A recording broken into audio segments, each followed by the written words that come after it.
Hello and welcome दोस्तों। आज के इस वीडियो में आपका स्वागत है। मैं हूं जय सिंह नागपुरी, फिर से आपको ले चलता हूं आज के इस इंटरेस्टिंग से वीडियो में। चलिए आज हम मिलते हैं लालबर्रा से लगभग 11 किलोमीटर दूरी स्थित ठाकरे मछली बीज उत्पादन केंद्र नैत्रा। आज दोस्तों हम नैत्रा ग्राम पंचायत की विजिट पर आए हैं। आज हम देखते हैं यहाँ पर कि बहुत ही सुंदर तरीके से मछली का उत्पादन का कार्य किया जाता है। यह मछली फार्म में मछली के साथ साथ उसके सीड का भी निर्माण किया जाता है। यहाँ ब्रीडिंग प्रोसेस के दौरान बीज बनाया जाता है और इसे मार्केट में अन्य स्थानों पर भी बेचा जाता है। यह बहुत ही एक जाना माना स्थान है जहाँ पर जिले के विभिन्न क्षेत्रों से लोग आकर बीज प्राप्ति करते हैं। यह बीज उत्पादन केंद्र से संबंधित तमाम जानकारी हमारे ठाकरे जी द्वारा हमें प्रदान की गई। ठाकरे जी द्वारा बताया गया कि यहाँ पर बीज उत्पादन करने के लिए तमाम यूनिट बनाई गई हैं। बहुत सारे यहाँ पर टाँकी बनाए गए हैं और ये बहुत ही विस्तृत रूप में डेवलप किया जाता है और इसे मार्केट में बेचने जाने की ज़रूरत भी बहुत कम ही पड़ती है। लोग यहाँ आकर खुद ही ले जा लेते हैं। सो हम इस पर विस्तृत जानकारी आदरणीय ठाकरे जी के साथ चर्चा करते हैं। चर्चा में सम्मिलित है आदरणीय श्री चैनलाल चौधरी जी, शिक्षक मध्य प्रदेश जन अभियान परिषद लालबर्रा, एवं श्री रामेंद्र हरिनखेड़े जी। हमारे विस्तृत जानकारी जहाँ एक और धान फसलों का उत्पादन लेते हैं, अभी के समय में विभिन्न फसलों का उत्पादन लेते हैं, उसी के साथ साथ पशुपालन, मछली पालन, मुर्गी पालन, ये सब व्यवसाय भी करते हैं।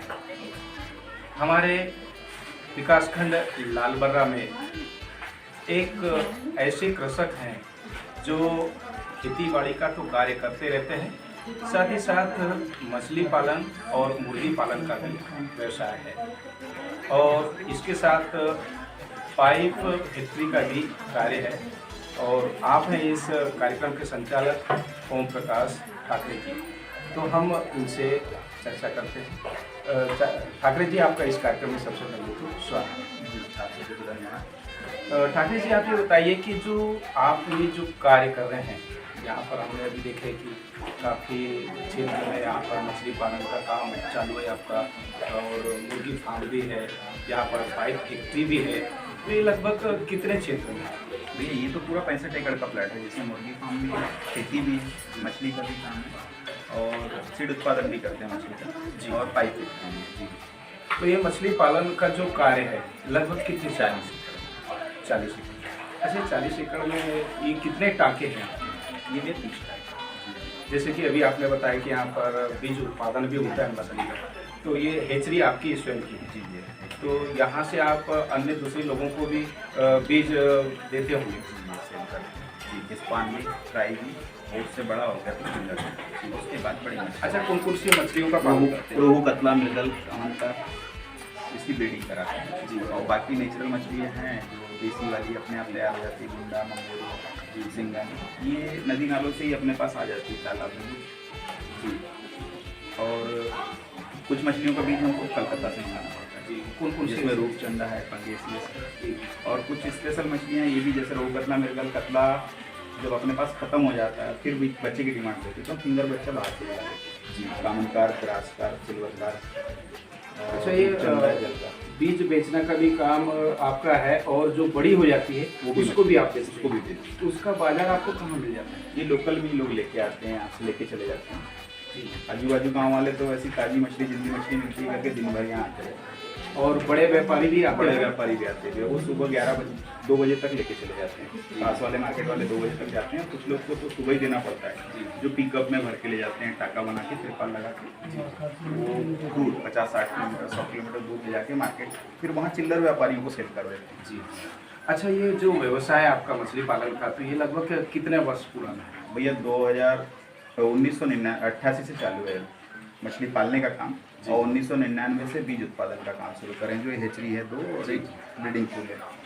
अच्छा, ये बताइए कि ये तो आपका मछली पालन का कार्य है और मुर्गी पालन का भी कार्य है आपका, तो लगभग कितने क्षेत्र में है? वो भी है करीब 335 फीट लंबा है जी। और 40 फीट चौड़ा है वो मुर्गी फार्म। जी ये करीब करीब 10 डिसमिल में होगा। जी भैया। अच्छा, ये बताइए कि इसको जब आप मछली पालन का जो कार्य कर रहे हैं तो इसमें भी जो अनाज जो आप डालते हैं और मुर्गी फार्म में भी बच्चों को जो खिलाते हैं दाना, जी। तो ये दाना वगैरह कहाँ से मुर्गी का दाना तो भैया कंपनी से ही आता है, जिस कंपनी से टाई अप है अपना, जहाँ की मुर्गी का बच्चा भी आता है और दाना भी आता है। हम लोग सिर्फ पाल के उसको बड़ा करते हैं, फिर कंपनी वाला खुद ही उसको बाहर मार्केट में डिस्ट्रीब्यूट करता हाँ जी। अच्छा, आपकी एक है। हमको मार्केटिंग नहीं करनी। जी, आपकी एक फैक्ट्री भी है पाइप फैक्ट्री तो उसके बारे में बताइए, कैसा क्या किस प्रकार से वो भैया 2007 से चालू करे हैं पाइप का काम। सीमेंट से पाइप बनता है, सीमेंट फैक्ट्री के नाम पे आता है कंपनी से। जी। और उसमें किस वैरायटी की पाइप बनती है? वो NP2 NP3 करके पाइप का साइज रहता है, थिकनेस रहती है मोटाई उसकी 1 feet 1.5 feet 2 feet 2.5 feet 3 feet 5 feet 5.5 feet उस हिसाब के पाइप जो रोडों पे लगते हैं हर जगह।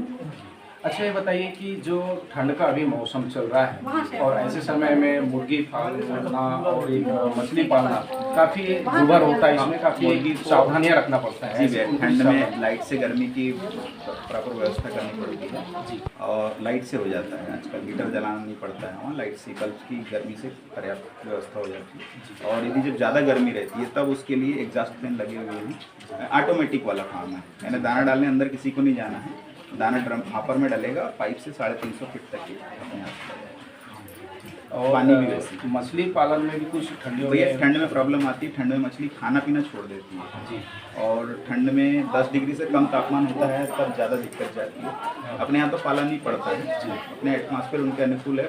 7 डिग्री 6 डिग्री 7 डिग्री तापमान होता है अपने यहाँ, कम से कम होना चाहिए जी। और बैयर साइड है, सिवनी साइड है, इधर थोड़ा पाला पड़ने का डर लगता है, तो उस साइड मछली को दिक्कत जाती है। यहाँ अपने यहाँ खाना छोड़ती है, बस कमज़ोर हो जाती है। हाँ। और उस समय बीमारी भी बहुत सारी अटैक करती है, तो उसके लिए हम लोग चूना यूज़ करते हैं, पोटाश यूज़ करते हैं, पोटेशियम परमानेंट डालते हैं और कुछ केमिकल्स भी आते हैं जो मछली की दवा के नाम पे हम लोग को मिल जाता है। ये तो दवाइयाँ हो गई और कुछ हमको प्राकृतिक कार्यक्रम भी करना पड़ता है, जैसे पानी अगला बदली का कार्य। भैया उसमें पानी हम ऊपर से गिराएं तो अपने पास पानी की व्यवस्था नहीं है, हम तो बारिश के पानी से तालाब भरते हैं जी, तो हमारे पास कहीं व्यवस्था नहीं है, नहीं बोर सक्सेस है, नहीं कुआं इतना पर्याप्त है कि हम 4-5 तालाब को पानी मैनेज कर सकें जी। तो हम लोग उसमें वहीं पे मोटर लगाते हैं, उसी पानी को वहीं पे गिराते हैं यदि ऑक्सीजन की कमी हुई। हाँ हाँ, मेन उसमें ऑक्सीजन की डीजल पंप है तो डीजल पंप से वहीं फुटबॉल लगा दिया और वहीं का पानी वहीं गिराते हैं ऊपर से। और स्प्रिंकलर की व्यवस्था तो स्प्रिंकलर से सावरिंग करते जाते हैं, तो ऑक्सीजन की पूर्ति हो जाती है। अब नहीं बन रहा है, ना मोटर लग रही है, ना इंजन जा रहा है, तो उसमें फिर आदमी ही घुस के उस पानी को हिला दे, पानी पे जो पतली लेयर बनती है उसको तोड़ना है बस, तो ऑक्सीजन की पूर्ति हो जाती है। इस प्रकार से हम ठंड के समय में अपनी मछली ज़्यादा घनी पालेंगे तो ज़्यादा दिक्कत है, तो आगे ऑक्सीजन की जरूरत है। जैसे अभी आपने काफ़ी क्षेत्र में यहाँ पर मछली पालन का व्यवसाय किया हुआ है और मुर्गी पालन का भी कार्य है, और हमारे ऐसे कृषक हैं जो मछली पालन का कार्य करना चाह रहे हैं, मुर्गी पालन का कार्य करना चाह रहे हैं, तो उनके लिए क्या कहना चाहेंगे?